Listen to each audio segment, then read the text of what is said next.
Would you like to know how to build a portfolio or a project list as a cloud architect, enterprise architect, or solutions architect?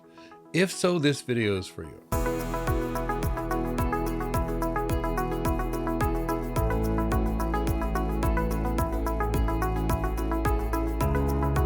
Hi, my name is Mike Gibbs. I'm the CEO of Go Cloud Careers, and I've spent about 2 decades now coaching people to get their first tech job, get promoted in tech. And one of the things that I consistently see and hear people ask questions is, how do I build a project list for my cloud architect projects?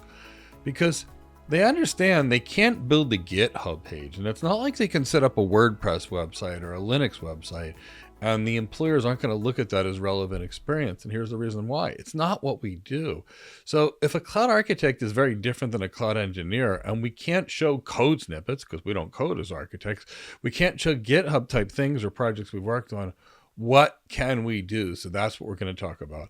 So if you're going to build a portfolio, you're going to have a nice portfolio if you build it right. And we're going to talk about everything you need to put in that cloud architect portfolio, which is a list of your cloud architect projects that's going to reflect well on you.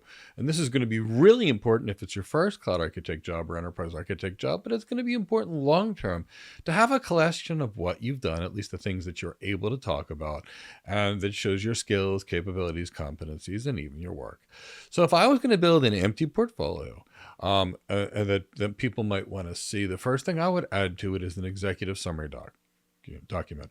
And that's going to be a short one-page document that's going to frame your enterprise architecture philosophy or cloud architecture philosophy, your core competencies, and any kind of business impacts you were able to make, which is really what your goal is as an architect: enhance your client's business performance.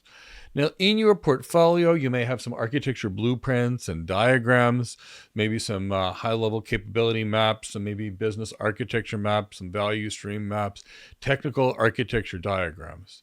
Now, as an architect, chances are you created some reference architectures for common situations, maybe what a hybrid cloud connection would look like, maybe a zero trust security architecture you've worked on, maybe some event-driven microservices, some reference architectures for how they would work in common situations. Maybe you've worked on a case study, or if you've done some project write-ups, you've created some thought leadership documents. And, a couple of type documents which can create a strategy, and you could talk about a problem and the architectural solutions and what the architecture solutions did for the business. Another kind of thing that's typically in a cloud architect portfolio or an enterprise architect portfolio is governance and standards artifacts. So examples of architecture review board documents or a charter that maybe you created, maybe some policy frameworks, for example, maybe some compliance checklists, something that really shows governance and compliance. Now, something we commonly do as an enterprise architect, but a lot of cloud architects do as well, is technology roadmaps. Maybe you've crafted some multi-year technology roadmaps for organizations, or even if it's a case study, and inside there you created a technology roadmap that's aligned with the business goals and the milestones that were inside of that case study or in your actual real architecture. Now, often we do a lot of migrations. Maybe we migrate to the cloud. Maybe we migrate some of the technology systems off the cloud. Maybe we migrate from a data center to 2 different clouds, what have you. So there's typically something in an architecture portfolio you've created, maybe a migration strategy document. Maybe you've got some cutover plans along the way, some impact analysis of what will happen if you move from one system in the data center to one in the cloud.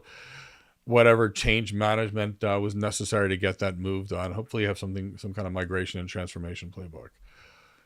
Perhaps you might want to put some risk and compliance assessments in your cloud architect or enterprise architect portfolio, where you're looking at, say, some threat models and some heat maps and some migration plans tied to regulatory requirements. Or do you have to move something to GDPR or SOX, what have you? Typically in a portfolio, you might also list your certifications, grade certifications for architecture, things like TOGAF, the AWS Solutions Architect Professional, the Azure Solutions Architect, the Google Professional Cloud Architect. CISSP is really another good one because it's a very high-level overall security document, and I've always found that one was fairly helpful for my career, and so many people who I've taught the CISSP to that have gleaned one. Thought leadership document. Obviously, as architects, we're going to be constantly writing thought leadership documents to shape the industry, to shape the market. So part of your portfolio should be some of these documents, white papers, even blog posts that you've actually written, but make sure they're great and they show you as a great architect. Maybe you have some testimonials and some references, some people in high places that'll say good things about you to list in your portfolio. And of course, some way to find you. A very polished personal bio, a LinkedIn page and links to it, and make sure that LinkedIn page looks good when people go connect to it. And even an invitation to maybe schedule a call with you. And if you put these kinds of things in a portfolio, where it starts with an executive summary and explains, what you can do, your capabilities, and then you start showing some architectural blueprints and some reference architectures you created, and you go through some case studies or some client write-ups that you've done with that, and maybe you de-identify the client, obviously, because you can't, and make sure you're not violating any kind of NDA with the client.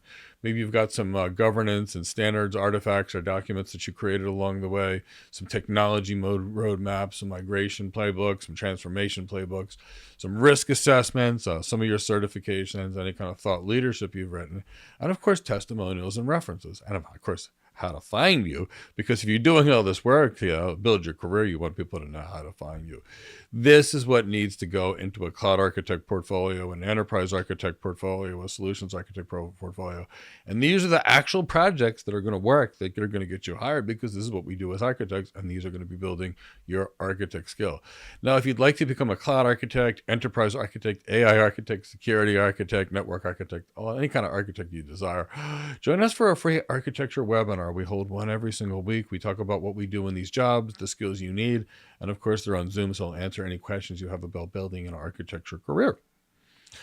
And you can find that free webinar in the description of this video. Now, while you're in the description of this video, there are free ebooks you can get sent to you. Books on how to win the interview, books on skills you need for various architecture positions, and they're all free, so sign up. We also hold architecture programs that teach the entire career, if you're interested in that as well. Now, if you enjoyed this video, maybe give it a like, subscribe to our channel, and hit the bell to be notified of new videos to assist you in your architecture career, whether it be a cloud architect, enterprise architect, AI architect, security architect, network architect, or any other kind of architect. This is Mike Gibbs signing off for now, and I look forward to seeing you in a free webinar or another video. Take care.